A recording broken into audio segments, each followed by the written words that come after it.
Carnival Cruise Line just made a huge splash, dropping a whole wave of announcements that basically map out their game plan for the next decade.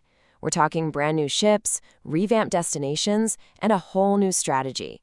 So let's get into it and see what the future of cruising with Carnival is really going to look like. And to really get what they're going for here, you just have to read this quote from Carnival's president, Christine Duffy. "This isn't just about launching another ship. This is a full-on declaration. They're basically saying we've always led the pack and we're not stopping now." It frames everything we're about to talk about as part of a much, much bigger picture. So here's our game plan for this explainer. We're going to start with the big picture strategy. Then we'll zoom right in on the star of the show, the new Carnival Festivale. After that, we'll pull back out to see how that ship fits into the entire future fleet, what they're doing with their destinations, and finally, we'll look at the broader conversation happening around the entire industry. So you might be wondering, what's the why behind all these massive announcements? Well, it all ties back to a very deliberate 5-year plan that Carnival is calling its Innovation Itinerary. And listen, this is way more than just a catchy marketing name. This is their core playbook for the future. It's a strategy designed not just to get bigger, but to completely level up what they're offering, both on the ships and at the ports they visit. The whole strategy really stands on 3 key pillars. You can think of it like this.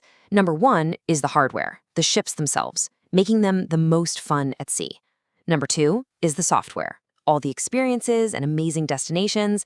And number 3, that's the user base, creating even more loyal fans. It all works together.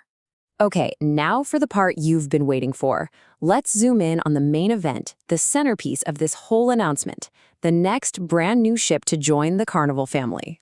Everybody, meet the Carnival Festivale. She's the 4th ship in their awesome XL class, and she'll be setting sail from Port Canaveral in the spring of 2027. And here's a cool little detail. The name is a throwback. It continues Carnival's tradition of naming new ships after their original fleet, which is a really neat way of connecting their future right back to their roots. And when we talk about scale here, we're talking massive. Over 182,000 gross tons, carrying more than 5,300 guests. This thing is a legit megaship. It's a floating city that's completely dedicated to having a good time. But you know, the big story with the Festivale isn't just about its size. It's about the completely new experiences you're going to find on board. In fact, this ship is introducing 3 totally new themed zones. First up, there's Studio 724, which is this whole area dedicated to the art of making music. Then you've got the Festival, which is an entire promenade designed to feel like you're walking through a high-energy outdoor music fest. And finally, and this is a big one for families, there's Sunsation Point, a huge 3-deck fun zone that's topped with a record-breaking water park. If you take a look at the deck plan for Deck 6, you can see this isn't just, one bar with a theme. It's a whole neighborhood. You can see how it all flows together, from the main atrium through spots like the Piano Bar 88 and other new lounges, all designed to make you feel like you're in the heart of the music world. So to make room for all this new stuff, what's changing from the other XL-class ships? Well, there are 2 really big swaps. Up top, the famous Bolt roller coaster is being replaced by that gigantic new water park, Carnival Waterworks Ultra. And inside, in a huge move for family cruising, they're swapping out the dedicated family harbor area for nearly 70% more interconnecting rooms. That's a game changer for big groups and multi-generational families. Let's just head back up to that top deck for a second. Looking here at the plans for Deck 18, you can really see just how much space is dedicated to this new water park. It's the crown jewel of the whole Sunsation Point family zone, which also has a ropes course, a sports court, and an adventure trail. And the features are just awesome. We're talking 6 different slides. 2 of them are family raft slides, multiple splash pads, that cool treehouse trail. But here's the real kicker, the last point on this list. For the first time ever, Carnival's going to keep the water park open at night on some sailings, complete with a live DJ. That is a totally different vibe. So that's the Festivale. Pretty incredible, right? But believe it or not, that's just one piece of a way bigger puzzle. So let's zoom back out and see how this one ship fits into the future of the entire Carnival fleet. Just look at this timeline. It lays out a seriously ambitious decade of growth. After Festivale in 2027, they've got a fifth Excel-class ship, the Carnival Tropicale, coming in 2028. But then things get really interesting. Starting in 2029, Carnival is launching a completely new class of ships. And this new class is called Project Ace. Kicking off in 2029, these 3 ships are going to be the largest ever built for Carnival Corporation. We're talking a mind-blowing capacity of nearly 8,000 guests each. That is a whole new level of cruising.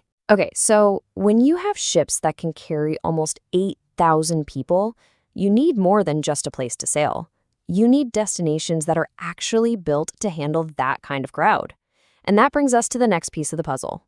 A huge investment in Carnival's private destinations, which they're now branding as the Paradise Collection. This breaks down into 3 major projects. First, the completely new private destination Celebration Key is opening in 2025. Then, the fan-favorite Half Moon Cay is finally getting a pier by 2026. This is huge because it means the biggest ships, like the new Ace Class, can finally dock there instead of tendering. And finally, Mahogany Bay in Roatan is getting a rebrand and an expansion.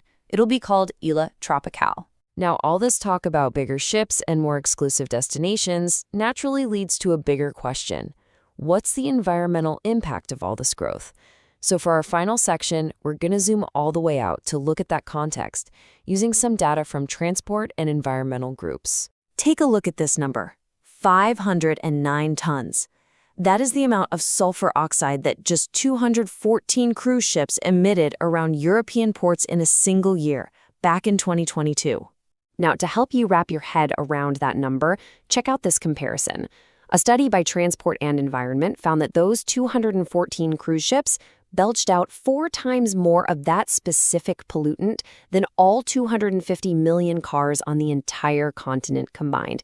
That is a staggering statistic that just shows the scale of the challenge here. So what's the path forward? Well, in response, environmental groups like Friends of the Earth have put out a sort of roadmap for what they call clean cruising. Some of their key recommendations include moving away from LNG as a long-term solution towards truly green fuels, committing to using shore power in every port possible to cut emissions, and just being more transparent with constant monitoring. And that really leaves us with this final crucial question. The innovation we're seeing in entertainment and family fun is undeniable, and the ships are only getting bigger and more impressive. But as these floating cities continue to grow, the central challenge for the entire industry is going to be figuring out how to balance creating these absolutely epic vacations with managing an ever-growing environmental footprint.